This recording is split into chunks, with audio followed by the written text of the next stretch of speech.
My name is Cass. And if you're my wife when she's mad at me, I'm Casimir Zelani's a Strauss Scala, and I'm from the Shire of Nithgard and Ethelmark. And this class in particular it's called Tools for Research, Thought Maps, Outlines, and Rubrics. And it's it comes out of a set of feedback both that I realized, early on in my graduate school career, as somebody who has struggled with neurodivergency, such as ADHD, that traditional ways of working off of note cards or organizing things just really didn't jive with me. And so I was taught these tools as a way to help myself research better and also stay organized as a researcher. And there's a couple different ways that you can, the idea is that these tools will help you both, from the beginning of your process through the end. And then as you're continuing to iterate on your research or just exploring a new rabbit hole, you'll find ways they'll help you throughout the process. Come on. There we go. Perhaps you've also maybe already taken one of my classes, which is called Bulking Up Your Research Theory and Method in the SCA. That is a class that is largely about how to ask good questions and the kinds of questions that you can ask as somebody who is generally interested in the SCA time period. This class can be used as a companion or a follow-up to that class. I've learned to ask all these good questions. Now, how do I organize it? Because I have so many questions. Or it can stand on its own as this is a way to think about how you think about organizing yourself for whatever you may be investigating. And our goals for this class are, we're going to talk about the concept of thought maps, also called mind maps. And we're going to learn how to use a thought map and transition it into an outline. And then we're going to use that outline as a sort of database for your research, as a place to stash citations and organize like thoughts or new questions that may come up as you learn more, which always happens. You may have an idea in mind when you go digging into a topic, and then you find this really cool article, or you find this great video, or talk to somebody who knows a lot about the subject, and it changes your perspective. And now you're figuring out, how do I work this in? And then we will talk at the end about how to use a rubric as a tool to see where the holes are within your thought map or in your thinking process or within your own outline. And yeah, so I talked a little bit about, neurodivergency, but I generally, and I talked about this in that method in theory class, I continue to feel that the mechanics of organizing and writing should not be limited behind university paywalls. And there shouldn't be this mystique around what is good or even effective writing. Practice will always help. The more you write, the more comfortable you will get with writing. But there are certain methods that can, writing, presenting, I should say, or, giving a class or a display. I tend to think as a writer because I am a writer and an editor, but I do not mean to overly bias this as, this is just for writing, scholarly paper documentation. Like these outlines are really good. I'm teaching from an outline I built right now that has things like talk about your bias written into it. So they're good tools for a lot of different applications, not just the writing of a pure paper. But in general, our projects in the SCA tend to be these big, they can get to become these really big reconstructionist projects. They can be these very narrow but incredibly deep things. Or, they can be these very disparate survey classes. Like we cover a lot of ground in the SCA. And what I believe are the pros, and the real pro of using a mind map is that it allows you to be curious while also keeping track of your curiosity without running into too many issues of having to, structure that curiosity into something. And I hope that by the end of this class, you learn something that helps remove some of that anxiety from the research process.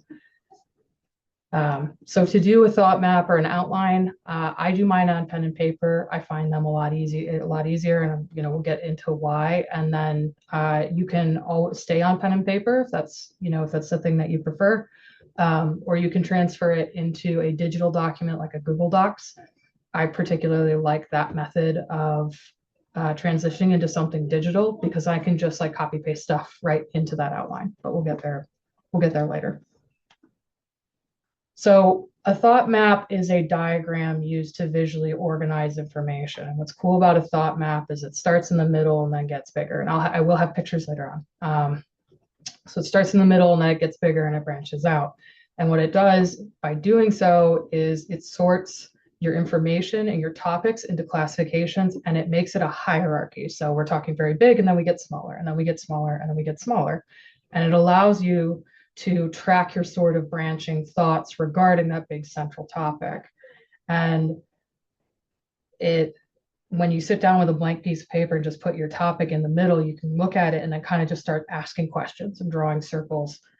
And it allows for that sort of unstructured brainstorming and problem solving while you're actively recording your thought process and the things that you're thinking about. And this process actually has roots in our time period. You can check out the philosopher Ramon Lolli, as it usually gets anglicized. I really can't do that double L with a U in between. I tried a lot this morning, so you're going to get Lolli, who used it to discuss the philosophy of art and artistic creation. And he put diagrams because he was like, I'm talking about some very philosophical, some really philosophical, like esoteric concepts. And he put diagrams in there that show the different branching. And that's one of the genesis of the thought map that was later popularized. And so this is a basic thought map.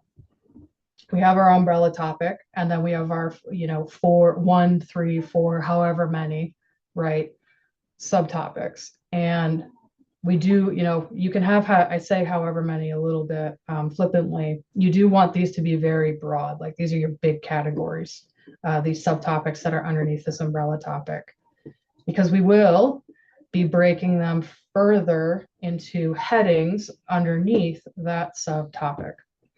And those headings are going to help you further organize and be more specific with what you're doing. Once you have those headings, you'll be able to then add sources or conversations or citations or facts or questions you have underneath those headings, which is pretty cool.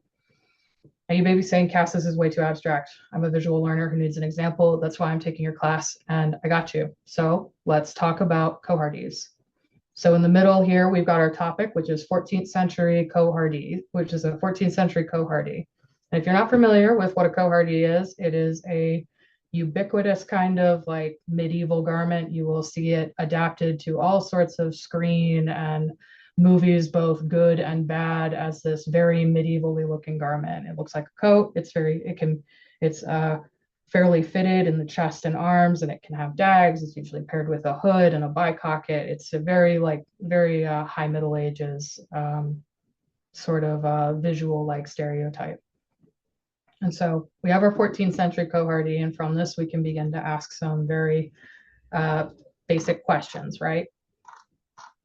We can ask who made it. We can ask who wore it. We can ask when was it worn, what it might have been made of, and how it was made. And these are good starter questions, but let's talk more about cohardees. Like, let's really talk about it, right? So our subtopics, like these are our headings now, and these are our headings with even like subheadings about, okay, so who made it? Was there a specialized trade? Was it made by family in the house? What was it made of for its fabric? What were the buttons? I know a bunch of you probably got to listen to Lizabetta's like exceptional button class. Like, I learned so much about buttons. I didn't think about buttons before, but anyway, before I get off on that, what kind of embroidery? Was there adornment or decoration in the form of applique? When was it worn? Was it worn continuously? Did it change? These are all just general questions that you might find yourself as like you're, running through Wikipedia or listening to a podcast and someone says something really interesting and it sparks your interest. And you're like, well, that's really weird. What is that? What's about that? I'm going to start figuring that out. And so as you know, you're going on that sort of like gleeful blitz of searching for information, reading Wikipedia, talking to people at a party or something like that. you have this ability to think about these things. And then as you're like asking all these questions, you can write it down. The key to the thought map, and this is why I love thought maps, is that as I was even doing this mock thought map, and I'll be the first to say I am not a clothing person. I'm a brewer and a researcher of food and culture around food and beverage, right? Um, as I was going through this, I was working on the who wore it section. And then as I was thinking about who wore it, I was like, oh, what if there was a specialized trade? And then I bopped over to the who made it and put that under the specialized trade. And then as I was writing through, difference in garments or difference in gender, I was like, okay, well, when was it worn? Did those change when? And so as I'm like, doing this very organic brainstorm, right? I'm able to, on this piece of paper, walk through and organize as I go. And that's one of the best things about thought maps in my mind, for me personally, and why I like to recommend them to folks who are looking to perhaps more organize or structure their projects, is that it lets you be creative and it doesn't punish you for being creative, right?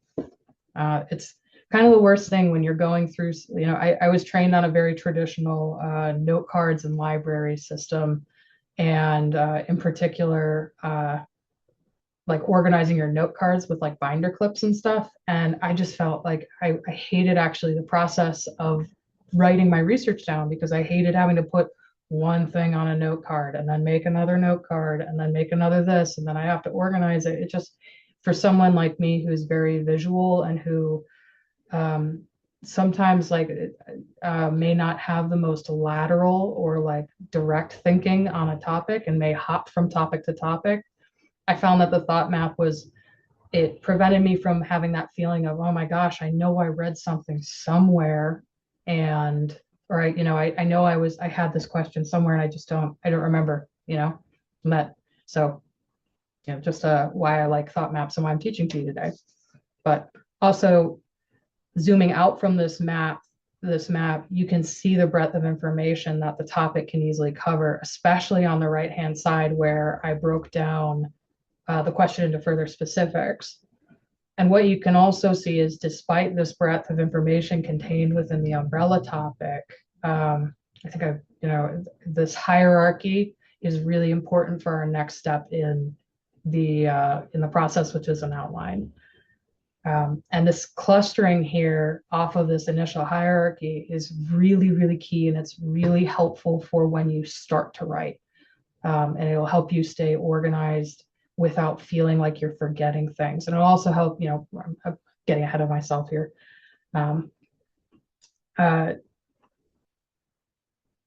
At the end of the day, when we are researching, we are trying to take all this disparate information and wield it into a cohesive whole and then talk about it to other people.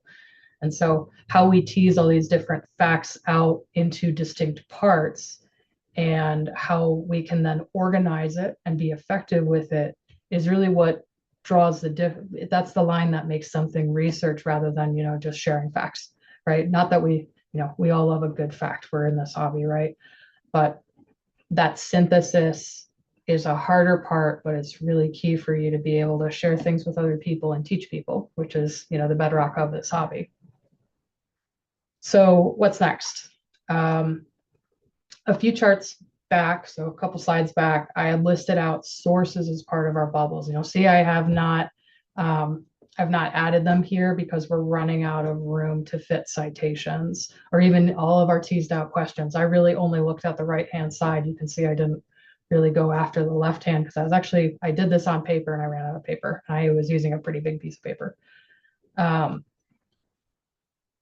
This is the part, once we start running out of space on our initial thought map, that's the time we need to transition to an outline. And I know I talked earlier a little bit about how I was first taught how to use outlines and how I found them frustrating. I'm sure there are other folks in this class who also find outlines really dry and frustrating, and maybe you actually struggle to start them. I struggled to start my outlines when I was in grad school. This is completely fine. And that's why we're starting with thought maps, because maybe some people love outlines, but this is why we're showing a different tool for how to get to that point. So that way we can start easier. Starting is the hardest part. I also had this problem where when I would just do a pure outline without doing a thought map, I would end up with this like I'd have all the bars, right? Like it would look organized, but if you read through the outline, it was this tangled ball of yarn that I would then have to like resort and like cluster into topics, kind of like, putting the cart before the horse, right? The thought map helps you build that structure first, so the outline makes more sense to you as you start thinking about next steps into writing or presenting or however, teaching off the information. And the really cool thing about thought maps is that they really easily pivot into an outline very easily. So you can see this is our 14th century cohorty, and you can see the bubbles, and I've just slightly redrawn them here, just slightly reorganizing it so you can see the visual comparison. When was it worn? Time range, continuous use, change of use, who wore it, gender, class, and age. And it goes immediately into a structured outline form. And so we've taken this very freewheeling, fun, creative thing, and we've done the hard work already, and maybe even enjoyed the process a little bit because it didn't, we didn't have to think about formatting so much. And now we just have to focus on the formatting without also having to generate the content.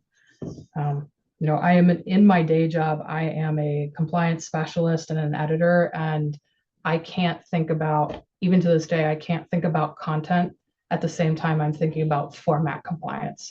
I have to do two separate reviews where I review for one set of criteria and another set of criteria. And if you're thinking about, how can I be helpful to my brain to get focus on one thing entirely without asking it to also think about another thing with a completely different set of rules? This is part of why I really advocate for this thought map versus outline approach, because you don't have to think, you don't have to do those at the same time. Some people may find that very easy. Props to you, kudos to you. I can't do it. So that's why I'm teaching this class. And now, so we have our organizational framework in the form of an outline. And it's very clear, it's effective, and we now have something that we can, so we have all of our questions in here, right? Now we can start to answer them, and that will help us direct our research. And so we won't, I'm gonna keep talking ahead of my PowerPoint. Yeah, let me stop for a second and talk about using your outline as a database. So a database roughly, and please, if you are an actual database admin, please do not correct me. I'm working off of one class in college here, but generally, a database works by having a set of data that you then query or ask questions of the information. We're kind of doing this differently. We have asked our questions, but we're letting them use, we're letting us use them as a guide in our search for information. And that provides us, the organization of this database to start stashing things in groups so we have clusters of information. And so when we look at it later, perhaps, say you want to ask you really actually want to talk about cohorties only in women, you have a bunch of citations that are, or information that is particularly, you can pull out those specific pieces of information. So regarding our cohorties, what's in red is, answering our questions that we're asking in black. So I've just pulled this information from Wikipedia. Wikipedia, by the way, is by no means your first and end all for a source, but this is more of an illustrative example to show you that you can find good information as your start from Wikipedia, and you can find places to then go find those primary sources. So, when was it worn in our time range? It was a fitted silhouette that came into use during the 14th century. And then we go down to the source cited, and we find that it was Guillaume de Naigeis cited in Fernand Braudel, Civilization and Capitalism.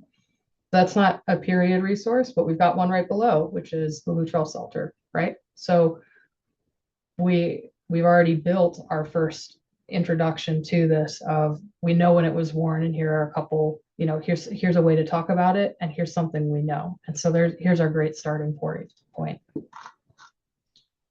Furthermore, and I did not fill this out, as I said, I'm not a Cohardie expert. This is an illustrative example. Please talk to your 14th century friends to learn more, by all means. But we've got what this particular outline is illustrating is your ability to stash the information that you're finding as you read it. The time range section came from one article, and then the Luttrell Psalter, you can use this to stash a picture of that Psalter under here with a picture of a Cohardie. This document now can become your place to throw all of the information as you read until you feel that you have enough information to feel like you have answered that question. And that's really helpful. Going back to the note cards again, which again, if you are a note card fan, I'm not dissing you. They just don't work for me. The thing about note cards is that a note for a single note card you could cluster that note card into a bunch of different things because it was source based, not information based. And so if you had a note card that said, say, the Luttrell Psalter, and you say it has a bunch of images of men and women wearing Cohardies, that's useful to know. But if you're organizing and say it shows a bunch of different styles too, when you're writing that paper, you're having to go back and re-reference that same note card. I find that this outline format, you can put that piece of information in two different places, and it is clustered in such a way that you can write, your skeleton or build your skeleton for a class directly from that outline in a way that flows well. Next on. And so when you are setting up a research outline, you can use, I talked about the way of using an outline as a database. Excuse me. I talked about using an outline as a database, and I have some outlines that have stashed research in them by topic. So that way, if I run into a really cool source, but I don't want to say I am trying to look up what kind of honey was used in the 12th century, from the Baltic area, which is something I was looking up once upon a time. And I learned that there was a preference for linden honey, but the majority of honey that would have been produced out of those particular forests had 3 different kinds of trees that weren't linden. So that was that's very interesting to me. There's a preference for a specific flavor. Linden honey tastes a lot like mint, by the way. But what you were probably getting was a much darker and richer tree-based honey, and that would change the flavor of what you were making. And that was really interesting. And then I was like, well, what if I made a bunch of meads that had different honey flavors based on trees? And that was not the project that I wanted to do at the time. I was doing something else. But I have in an outline somewhere that says tree honey project ? And I have that group of resources that I found should I ever want to go back to that and look at it. So it's stashed there and it's there for me to use. And that's great. But at some point, if I decide to do that tree honey project, I need to start thinking of my outline instead of as a database, but as an item. I need to start thinking about the actual structure of the project I want to do and how I want to teach it, how I want to share it with people. And we are thinking about, okay, ultimately, when we think of a project that we do and we know we want to teach from it, we know we want to do, enter it in Kingdom Champs or what have you, we want to display and be able to talk to people about it. We need to start thinking of our outlines not as a database, but as a guided tour of a topic that we are teaching. Or even you can think of, if you're familiar with the concept, an itemized receipt of all of the information you know and how you know it. This keeps both yourself on track as a researcher, so to keep those rabbit holes in line and pin stuck in interesting things that you don't want to forget. But it's also really helpful for your reader, listener, whoever's watching this class in the future, the class you might be teaching in the future. Well, we researchers know how to track things down in our heads for our specialties. The reader is a newcomer and needs that hand holding to understand, how things link together and why they're linked in the way they are. So outlines can be great repositories for all the information you can find. But this approach towards thinking of it as a guided tour uh, is a great way to transition all that bulk of information of cool stuff you found and all these neat facts and sources into a coherent whole.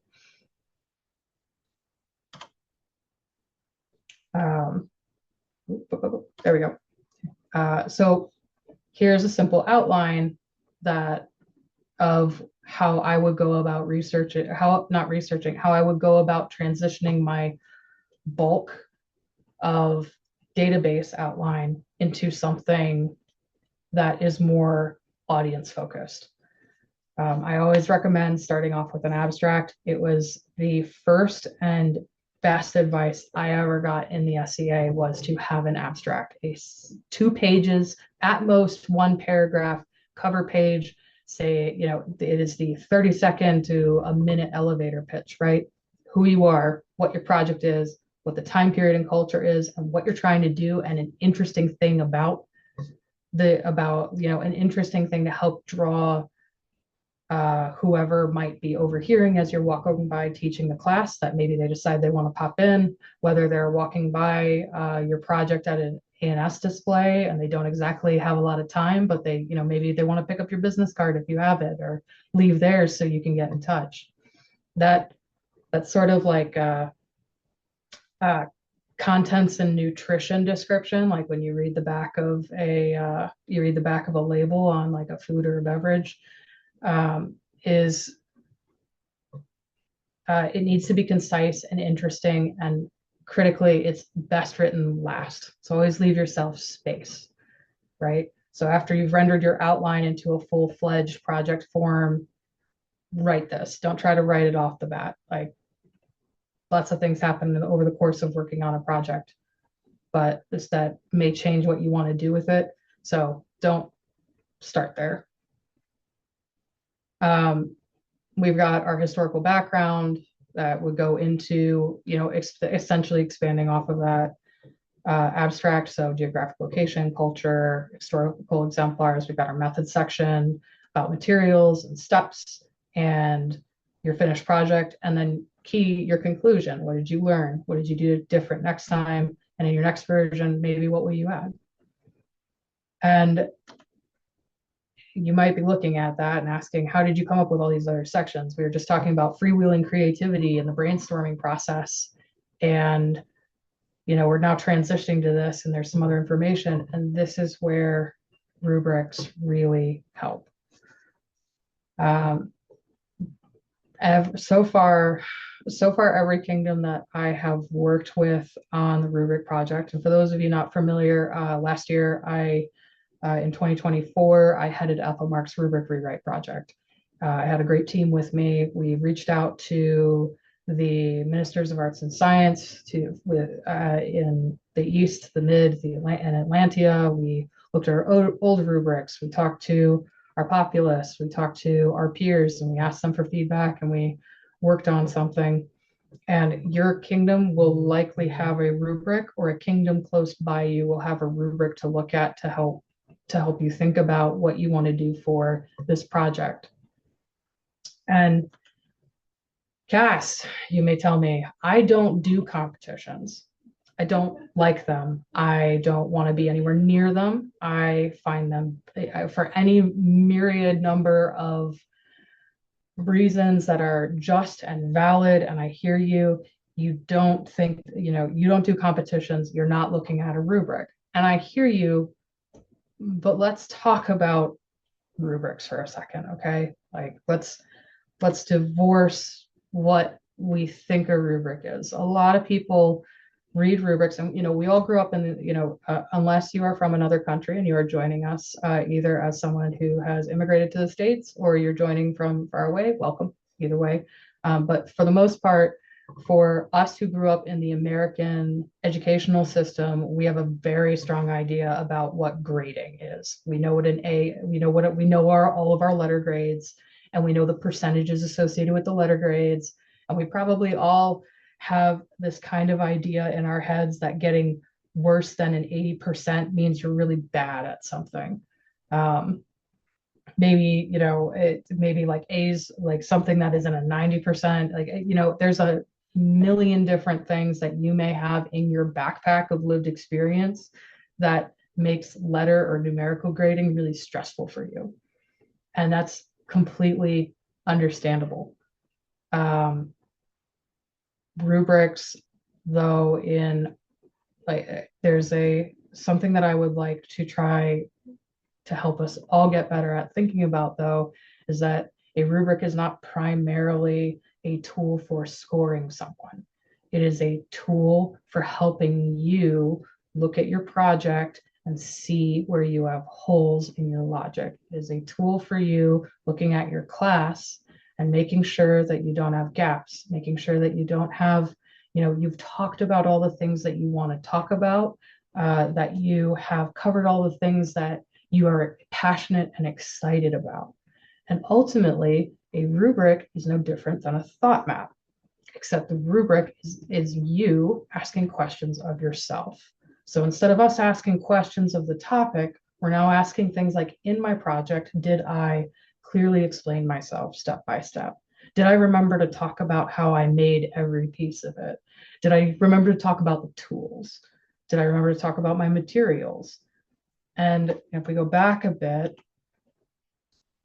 each of these, if you remove any bit of scoring from it, if you remove any thoughts about numerical, if you just look at it for yourself, however you want this project to come, you can look at, even just talking about a class, did you remember to cover all the things that you want to? And I'm using a made objects rubric for this because the majority of the SCA is made objects. However, there's a reason Alphamark has a performance, a food and beverage, and a pure research option. They're all there and they can't be scored the same, or they can't be structured the same. Understanding them is structured differently. So when you're looking at how you want to convey your information, a rubric is just a tool for you to make sure that you have covered everything that you meant to and in the ways that you want to.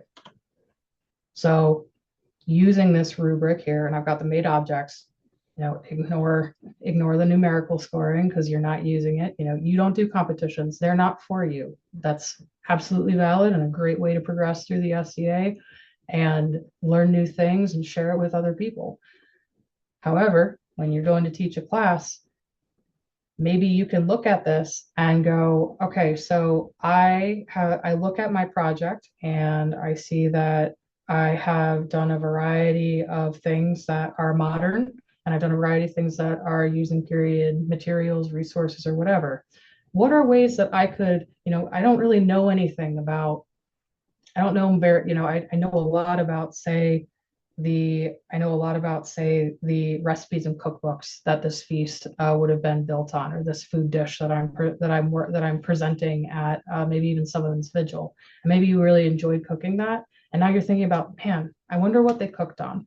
I wonder what other spices could go into this. You can use a rubric to help you think about what are new ways for you to move further into your research if you choose to. It's a guiding tool. It is not meant to make you feel like, it's not meant to make you feel small. It's meant to help you. And that is a culture change we all need to work on in the SCA arts and sciences as a broad thing. But so anyway, I have talked a little esoterically about this for a good bit. Thank you for letting me, indulging me on this little soapbox here. It's something I care about. But how do we go about using this, right? So let's use a working example here of a Venetian pearl necklace. maybe we can start this from facts. Okay, so a Venetian pearl necklace is from Venice in the late 1500s. All right, how do I know this? Do I have pictures? Were they common? We can run through all of, I don't need to read through all of these. All of you are capable of reading. As we're going through our class that we want to teach about this Venetian pearl necklace, right? Um, let's say we can use this rubric tool to think about, if we've worked from our mind map and now we have all these questions, and now we built this database of research, and maybe we were looking at just pictures of Venetian people, but we really like their jewelry, and we decided then that we wanted to teach a course we wanted to teach a class or present on the pearl necklaces that they wore during that period for using those paintings. Using the rubric is a great way to winnow down that information and then iterate again to ask new questions of that database of research and knowledge that you already have. It's a great way to check yourself. I have to give a shout out to Fede, who actually we're lightly working off of a project she just published, specifically about Venetian pearl necklaces, and who had the experience of realizing after she finished the whole paper and nearly was about to upload it that she forgot to talk about the ribbon in it completely. And it was only after looking through a rubric and thinking about, did I cover all the materials, that she spotted that gap in that project, that she hadn't looked at ribbons, she hadn't looked at the closures. And that was something that, had actually variety in the paintings. And so using a rubric to look at your class and make sure you're covering everything you want to, or even everything you want to, is a great tool. And it doesn't, they're not primarily about telling you that you're bad. They're not primarily about telling you that you're good. They are primarily for teaching you other new ways that you can move forward or look differently at the project you are already passionate about. So I realized that as I wrote this, I probably asked for more time than I probably needed to, but the first time that I taught this, there was a lot of conversation during, and hopefully there will be more later. Knowing this crowd, probably, but we'll wrap on the last couple slides here. So as a final note, when you are using these tools and you're building you're building your project, your display, your class, or your paper, a second set of eyes is really invaluable. You can get research blind. As an example, going back to I forgot about ribbon, or in my case, for one of my champs projects, I completely forgot to address another facet, a key facet of what I was working with. Those were caught because we asked people who we trusted to look over things and tell us if we had holes. Because when you're so invested in a topic that you love and you're passionate about, you kind of forget what you know and how you know it. And so you may actually know everything that you need to know about the topic to present it in the way that you want to achieve. But it's very easy to think you wrote something down, but you didn't. And so it's important to, as you're, growing into the SCA community, or maybe moving into a new topic, if you already have one and you're trying to reach out to like-minded folks who are also interested, to cultivate friends who are experts that you trust to be honest and kind. And kind is a really key word there, because there are, we all know there are experts who are not kind. And having those folks that you can trust to tell you honestly, like, hey, you're missing this here. Like, I know you know it, or hey, you're missing this here. Have you looked at it yet? And go and, you maybe probably want to look in that direction. We're all just trying to help each other be well-rounded and, encourage that natural curiosity that we so wanted to capture and support, by using a thought map. And then two, if that feedback is from trusted people, if it's kind, that's scaffolding, not criticism. There is real criticism within the society. There's real criticism within the world around us. And that criticism is not necessarily bad per se, but if you're looking for, if you're not prepared for it, it might as well be, right? But when you're asking for feedback, you're entering, if you're entering a rubric competition, if you're entering a display where you are asking for, people to give you feedback and spot the things that you might miss, if you're pitching a class and people have commentary for you after, that is part of the fair handshake, right? So checks and balances on how you are operating within the sphere. And ultimately, this is okay. Research is iterative by nature. Curiosity is iterative by nature. There is no home run. You cannot win at being curious, right? So the more that you put yourself out there with people you trust, the more you talk to conversations, the more you interact with your community about these things that you're passionate about, the more that you will learn that you don't know. And that's a delight, not a problem, in my personal opinion, though I have a number of those. Okay, so as a postscript, I put up a simple outline, but I wanted to talk a little bit about organizing big projects. These big projects might be, very complex things that like whole outfits, or maybe you want to present a period feast and you want to present that period feast on period glassware or period dishes. Maybe you want to do one of those. You're interested in building an immersive event that captures a specific time and place and ethic, like say how the Highland Fort event or Blood Feud in the Danelaw up in the east, uh, you know, or a Road to Rouen here in Ethelmark. A good way to start, these are big concepts, right? Even just a dress in all of its constituent pieces is usually uh, more complicated than some folks may originally think. And in this case, that simple outline where it was like, hey, give your whole overarching historical background, give all your thoughts about it, that can get really unwieldy. It was actually quite a big criticism of some of my early research that my historical background was bigger than the rest of my project, my materials, my methods, my anything. And it was, in some cases, overwieldy. And so you may find that similar to, you can use this thought map again. Like say you've got a 14th century, we'll go back to our cohorty, right? Actually, we won't use a cohorty, it's too simple. Let's grab a late 1500s sotana, or even say a string of Viking beads that has metalwork in it and has a bunch of different beads from different places.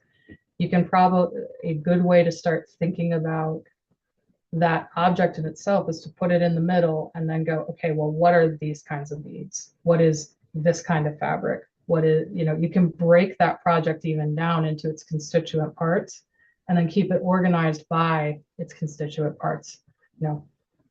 This is more specific than esoteric in this case. We're not talking about a larger research question, so to speak, but ultimately, if we're thinking about that sort of, this is a guided tour through the thing that I made, absolutely take that time and go bead by bead, go stitch by stitch. You've spent all that time. It's worth taking the time to explore it. And I bet you that your readers, your listeners, the people walking by your community, they want to hear it too.